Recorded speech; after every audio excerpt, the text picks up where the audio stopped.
Bonjour à tous. Aujourd'hui, nous aimerions vous présenter notre projet de sabbat concernant les grands mouvements artistiques du XIXe siècle. Pour ce qui concerne les contextes historiques, dans les dernières années du XVIIIe siècle et pendant les 10 premières années du XIXe siècle, toute l'Europe est bouleversée par les campagnes militaires entreprises par Napoléon Bonaparte, qui réussit pendant une courte période à étendre sa domination sur une grande partie du continent, en installant sur le trône des différents pays des membres de sa famille. Pendant des années, l'Autriche, la Russie, la Prusse et la Grande-Bretagne s'opposent aux visées expansionnistes de l'empereur des Français et le battent à Waterloo, en juin 1815. Après la défaite de Napoléon, les représentants des puissances victorieuses se rencontrent à Vienne pour rétablir les équilibres politiques européens, avec l'intention de restaurer la situation antérieure à 1789. Cette tentative marque toute la première moitié du XIXe siècle, une période connue comme première restauration. Contre toute tentative de restauration de l'Ancien Régime, les courants de pensée du libéralisme inspirés des idées des Lumières s'est fait jour. La réaction au libéralisme s'exprime par la répression et la censure, mise en œuvre surtout à l'égard des milieux intellectuels, des milieux étudiants et de la presse. L'Europe du XIXe siècle est aussi le théâtre de profonds changements sociaux et économiques. En particulier, le facteur qui influe le plus sur les transformations en cours est la diffusion de nouveaux systèmes de production, au point que les historiens parlent d'une seconde révolution industrielle, qui implique les pays européens à des moments et de manière différentes. La diffusion des usines a également des conséquences importantes du point de vue des rapports entre les différentes composantes de la société. Au cours du XIXe siècle, le conflit entre la classe bourgeoise, entrepreneuriale et commerciale et la classe ouvrière se complique partout. Le XIXe siècle voit la naissance d'organisations ouvrières dont l'objectif est d'améliorer les conditions des travailleurs, d'où naîtront ensuite les premiers syndicats. Les théoriciens du socialisme proposent l'abolition de la propriété privée et promeuvent l'idéal d'un nouveau ordre social fondé sur la propriété commune et sur les valeurs d'égalité et de solidarité. Parmi les partis socialistes nés en Europe émergeront deux orientations fondamentales, le socialisme réformiste et le socialisme révolutionnaire. Sur le front politique, le nouvel équilibre imposé par le Congrès de Vienne se révèle tout de suite fragile et des insurrections éclatent bientôt dans toute l'Europe, qui se pose comme objectif d'obtenir l'indépendance. L'année qui, plus que tout autre, symbolise le bouleversement qui marque l'Europe du XIXe siècle est celle de 1848, au cours de laquelle se soulèvent les habitants de Paris et de Vienne. En France, la vogue révolutionnaire conduit à la chute de la monarchie et à la naissance de la Deuxième République. Puis, en 1852, à la naissance du Second Empire avec Napoléon III. À la suite de la vogue insurrectionnelle, les souverains italiens sont contraints d'accorder la Constitution. Contexte artistique et culturel. La peinture du XIXe siècle est caractérisée par l'innovation et l'abandon des canons académiques qui ont toujours marqué l'art, la peinture et la sculpture du passé. En effet, on assiste dès le début du siècle à une véritable transformation de la pensée. Dans la peinture du XIXe siècle, les formes du néoclassicisme sont abandonnées et de nouvelles formes d'expression naissent. Cette forme nie l'uniformité de la culture universelle. Ce ne sont plus des scènes religieuses ou des épisodes mythologiques qui sont représentés, mais plutôt des épisodes de vie quotidienne, des paysages, des sentiments et des émotions, l'amour pour la patrie, des épisodes de chroniques et ainsi de suite. Parmi les plus importants courants artistiques qui transforment profondément l'art du XIXe siècle, et en particulier la peinture, sont le réalisme, l'impressionnisme et parmi eux se distingue par son originalité le vrai raphaélisme. Le réalisme. Bien qu'il ne soit pas considéré comme un groupe cohérent, le réalisme est reconnu comme le premier mouvement moderne dans l'art, qui a rejeté les formes traditionnelles de l'art, la littérature et l'organisation sociale comme dépassée dans les sillages des Lumières et de la Révolution industrielle. À partir de la France de 1840, le réalisme révolutionne la peinture, élargissant les conceptions de ce qui constitue l'art.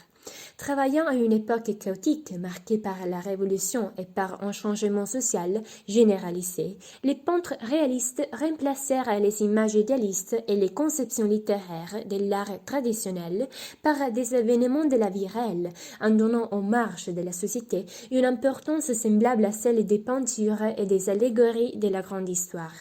Le choix d'apporter la vie quotidienne dans leur toile a été une première manifestation du désir d'avant-garde, défendre l'art et la vie, et leur rejet des techniques picturales comme la perspective a préfiguré les nombreuses définitions du modernisme du XXe siècle.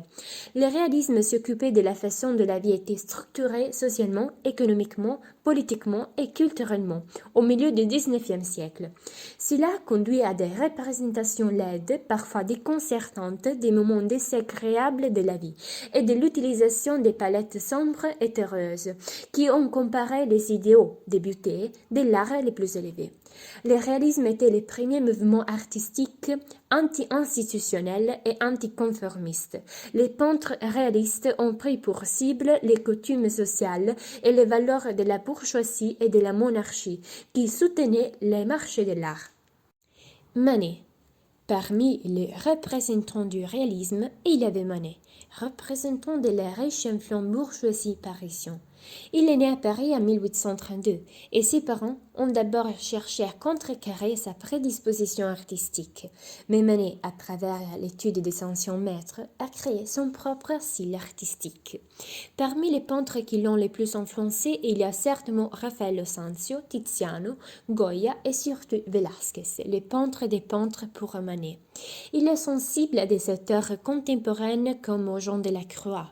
Il dut cependant se battre toute sa vie avec les jurys du salon, qui le considéraient comme un peintre rebelle et provocateur.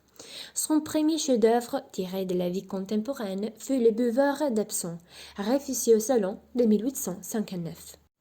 Baudelaire, dans son essai intitulé Les peintres de la vie moderne, affirmait « Celui-là sera le peintre, le vrai peintre, qui sera arraché à la vie actuelle son côté épique, et nous faire voir et comprendre, avec de la couleur ou du dessin, combien nous sommes grands et poétiques, dans nos cravates et nos bottines vernies. » Manet fut inspiré par ces mots et commença à peindre l'une de ses œuvres les plus ambitieuses, La musique aux Tuileries, datée 1862.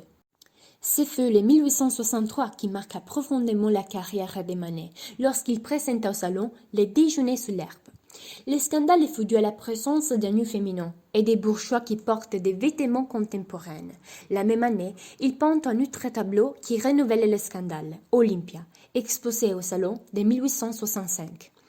Le dernier chef-d'œuvre de Manet est Le Bar de Folies Bergère, en synthèse de tous les meilleurs éléments de son œuvre. Le tableau exprime un thème tiré de la pensée de Baudelaire, c'est-à-dire celui de la foule et de la condition que l'on reste plongé dans une ville chaotique comme la Paris de la seconde moitié du XIXe siècle. Au milieu des gens, on peut éprouver la condition de l'anonymat, exprimée à travers les regards absents et mélancoliques de la serveuse. L'artiste est mort dans sa ville, en 1883. Le pré-raphaélisme.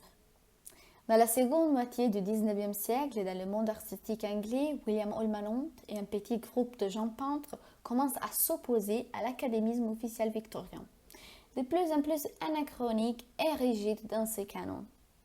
Le mouvement, en polémique avec le néoclassicisme académique, était à la recherche d'un nouvel art, encore raffiné, mais plus immédiat.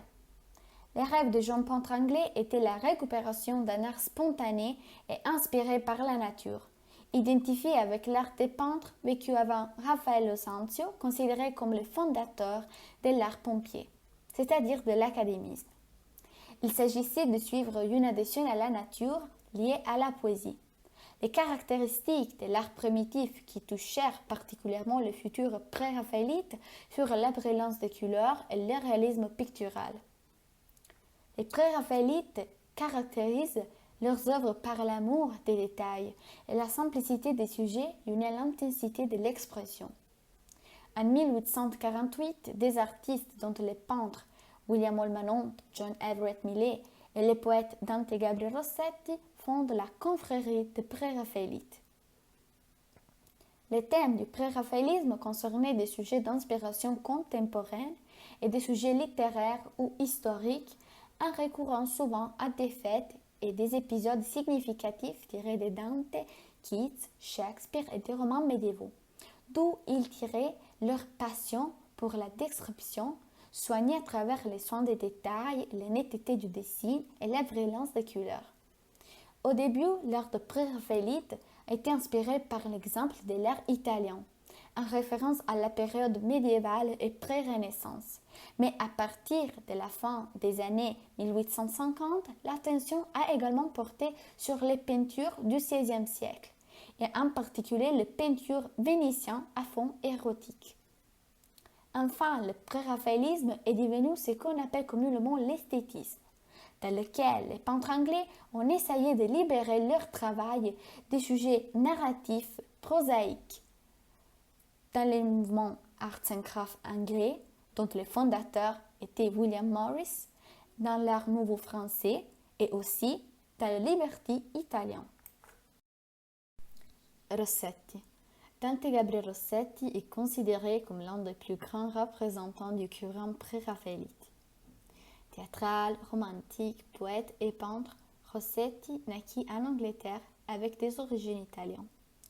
Le vrai tournant dans la vie de l'artiste s'est produit quand il rencontre Elisabeth Létí-Sidal. À partir de maintenant, le génie et la belle mannequin seront les protagonistes de l'un des amours les plus tourmentés et passionnés de l'époque.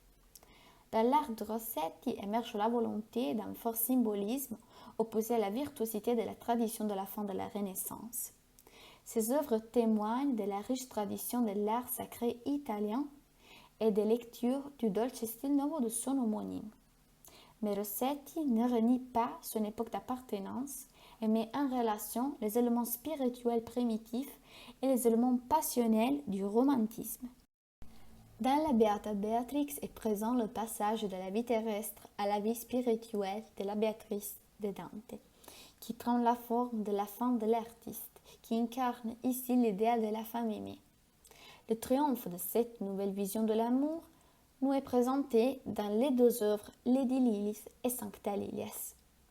Dans la première, la femme est représentée dans l'intimité de sa chambre, en train de se pourser les chevaux.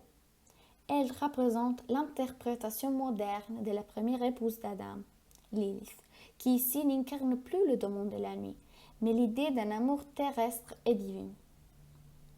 Rossetti sut aller à contre-courant, abandonnant le monde pratique pour une réalité symbolique et vraiment profonde.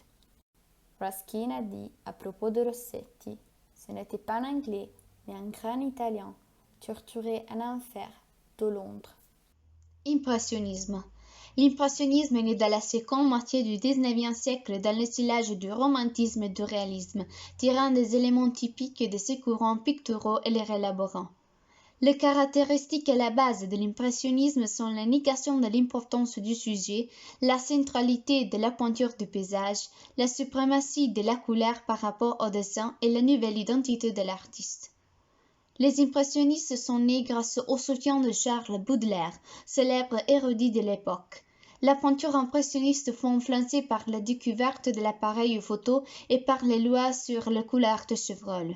Selon ses annonciations, les couleurs devaient être rapprochées mais non mélangées sur la toile, afin de s'assurer la réalisation de scènes encore plus réalistes et le mouvement de sujets les plus fluides et proches de la réalité.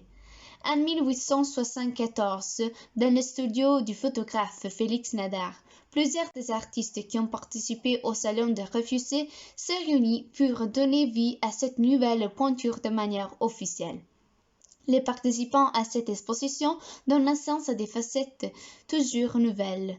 Cette célèbre exposition fut appelée Exposition impressionniste, en s'inspirant du tableau Impression Soleil Levant de Monet. Cette définition était considérée comme négative car elle indique l'inachèvement qui unissait tous les travaux exposés. La signification du terme fut transformée en une sorte d'emblème de l'impressionnisme. Les caractéristiques fondamentales étaient le contraste de la lumière et de l'ombre et les couleurs vives et décidées.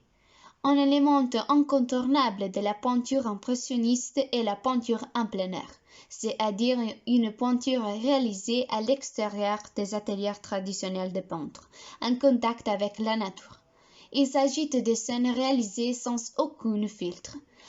Le peintre travaille à l'extérieur, fut obligé de s'adapter à travailler avec des instruments plus faciles à transporter et ainsi naquirent les toiles portatives et les petits tubes pour les couleurs à l'huile. Degas. Edgar Degas est né en juillet 1834. Après la mort prématurée de sa mère, il s'inscrit à la faculté des droits, mais se découvre rapidement attiré par la peinture. Il étudie les peintres italiens classiques comme Botticelli et Raphaël, jusqu'à ce qu'il commence à se détacher et à créer son propre thème d'intérêt, les cours de cheveux. En 1861, il rencontre Édouard Manet et rejoint un groupe de peintres qui deviendront plus tard les impressionnistes. Après quelques ans, Degas devient très célèbre, arrivant à exposer ses œuvres au Salon de Paris, mais ne les mettant jamais en vente, étant jaloux. Après la mort de son père, il se retrouve dans une crise financière qui l'oblige à vendre beaucoup des œuvres qu'il a réalisées et organise de nombreuses expositions impressionnistes. Auparavant, cependant, en 1870, il fut contraint de s'éloigner de l'art à cause de la guerre franco-prussienne. En 1898, à raison de sa cécité presque complète, il se consacre entièrement à la sculpture et son meilleur résultat fut La petite danseuse de 14 ans, qui réincarne son thème préféré. Pendant les 20 premières années de sa carrière, Degas se concentre sur des œuvres qui se trouvent à mi-chemin entre les portraits et la nature morte. Mais à partir de 1860, il commence à découvrir son thème préféré, à savoir les danseuses. Le peintre renonça à ce caractère en plein air qui caractérise l'impressionnisme et se concentra sur les beautés de ses filles pendant ce qu'elles se préparent dans les coulisses pendant leurs performances. Pour les réaliser au mieux, il utilise des effets très lumineux et des plans spectaculaires. Dans les ans 1800, Degas s'améliorait considérablement en ajoutant de nouveaux points de vue à ses œuvres, comme par exemple de haut en bas. Au cours de ces années, il réalise des tableaux dans lesquels il montre à l'enfant sans la beauté qui le rend si parfait et si différent des hommes. En raison de cette diversification centrée sur l'enfant par le peintre a été accusé de misogynie. Dans les dernières années de sa vie, les thèmes sont toujours les mêmes, mais cette fois, il préfère les couleurs très intenses. La plupart des œuvres qui voient les danseuses protagonistes sont passées à l'histoire, mais sans doute l'une des œuvres les plus connues est La classe de danse. Paul Valéry écrit de lui: Degas, toute sa vie, cherche dans les nus, observer sur toutes ses faces, dans une quantité incroyable de poses, et jusqu'en pleine action, les systèmes uniques de lignes qui formulent tel moment d'un corps avec la plus grande précision, mais aussi la plus grande généralité possible. Nous vous remercions de votre attention et vous souhaitons une bonne journée.